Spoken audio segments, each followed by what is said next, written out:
What's up, guys? It's Benny. Warmongers on suicide watch. Somebody do a wellness check on Lindsey Graham and Mark Levin, because President Trump has just announced a ceasefire, that he has negotiated peace between Israel and Iran.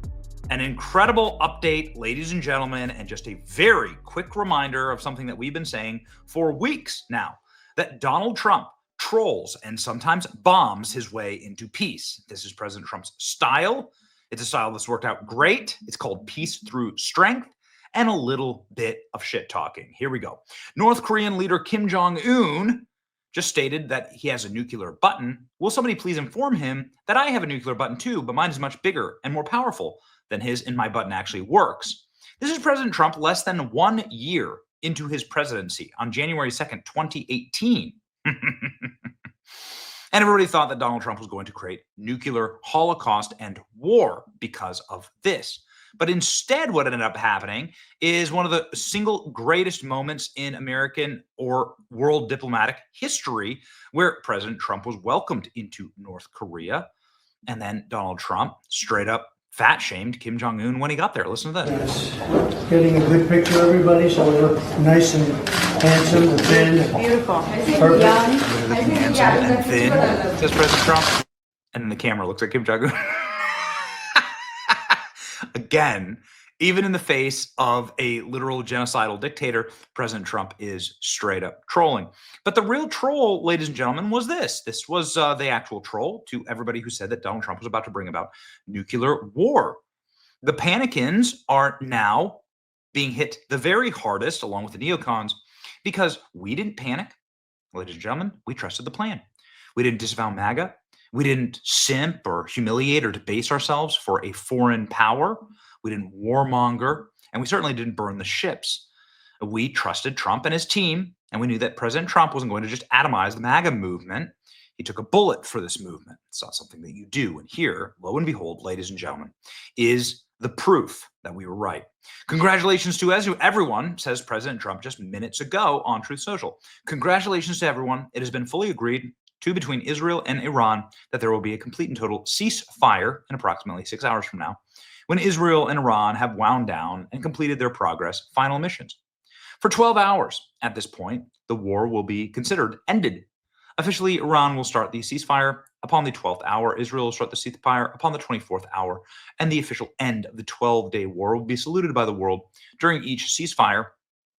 The other side will remain peaceful and respectful on the assumption that everything works as it should, which it will. I would like to congratulate both countries, Israel and Iran, for having the stamina, courage, and intelligence to end what they called the 12-day war.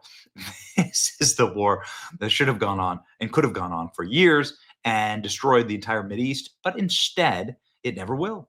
God bless Israel. God bless Iran. God bless the Middle East. God bless the United States of America. And God bless the world.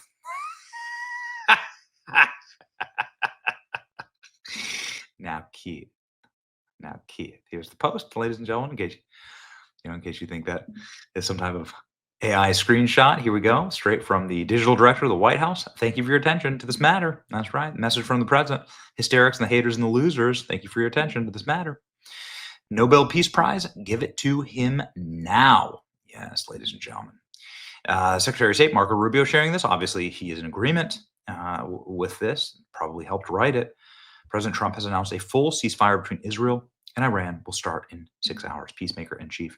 President Trump says Israel and Iran have agreed to a complete and total ceasefire within the next 24 hours. Trump announces ceasefire. This is wild. This is Scavino sharing, Ogles sharing. POTUS announced a complete and total ceasefire. Thank you for your attention. Just absolutely and totally well. On the day that Iran bombs America, which they didn't actually bomb anything. They gave us warning, in fact, before they bombed the bases. The New York Times publishes an op-ed about why this is probably a bad thing, peace in the Mideast. Trust in Trump, says the official White House account. There you go, ladies and gentlemen. Destroyed nuclear facilities, no dead Americans, and no forever wars with Iran seems like a big win to me. My father was never looking to plunge us into a prolonged conflict, and those of us who know him best know that the end game was peace. America first. Now that World War III is over, what do you think World War IV will be about? World War III is canceled. The markets are ripping right now. Oh, yeah, baby. And Vice President Vance happened to be on TV live at the time that Donald Trump posted this. And his take is, of course, an unbelievable one. J.D. Vance, without having a single American casualty, we obliterated Iranian nuclear program, and we're now at a place where we weren't. We're now in a much better place than we weren't a week ago. What a great moment to be alive. This is what it's called, ladies and gentlemen, the absolute master chess move. It's wild to get to this place. Let's give it to J.D. Vance. Listen to his interview here live. You can't tell me they didn't plan this. You can see the look on J.D. Vance's face. Look at the look right here. Look at the look on his face as they're reading the ceasefire agreement. It's a beautiful thing. Playing him like a fiddle. Here he goes, J.D. Joining us this evening, Vice President J.D. Vance. Mr. Vice President, thanks for coming. Absolutely, thank you. Just seconds ago, the president went to Truth Social and typed this. It has been fully agreed by and between Israel and Iran that there will be a complete and total ceasefire. Complete and total ceasefire is what he typed. Yep. What does that mean? How did it come about? What's the development here?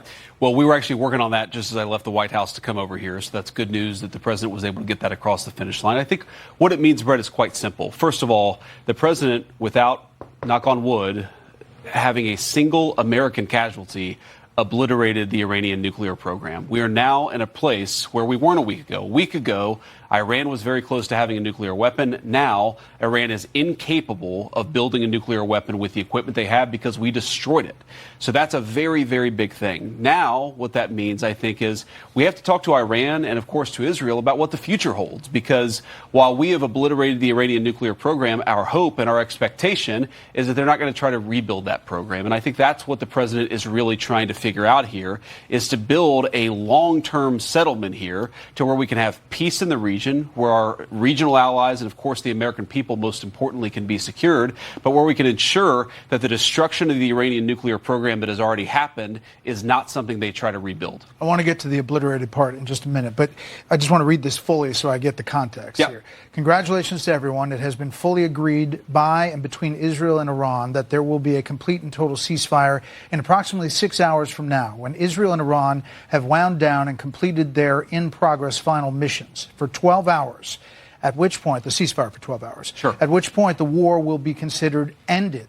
Officially, Iran will start the ceasefire, and upon the 12th hour, Israel will start the ceasefire, and upon the 24th hour, an official end to the 12-day war will be saluted by the world. During each ceasefire, the other side will remain peaceful and respectful on the assumption that everything works as it should, which it will. I would like to congratulate both countries, Israel and Iran, on having the stamina, courage, and intelligence to end what should be called the 12-day war. This is a war that could have gone on for years and destroyed the entire Middle East, but it didn't and never will. God bless Israel. God bless Iran. God bless Iran. God bless the Middle East. God bless the United States of America. And God bless the world. He seems confident that this is all coming together. That's right. And when you left the White House, were you thinking this was all gelling here? When I left the White House, I thought that we might be able to get it across the finish line before this broadcast, and it looks like the president has been able to do that. I mean, look, he's been working the phones constantly. Frankly, before the 12-day war started, but certainly over the past 12 days, the president's been extremely clear about America's national objective here.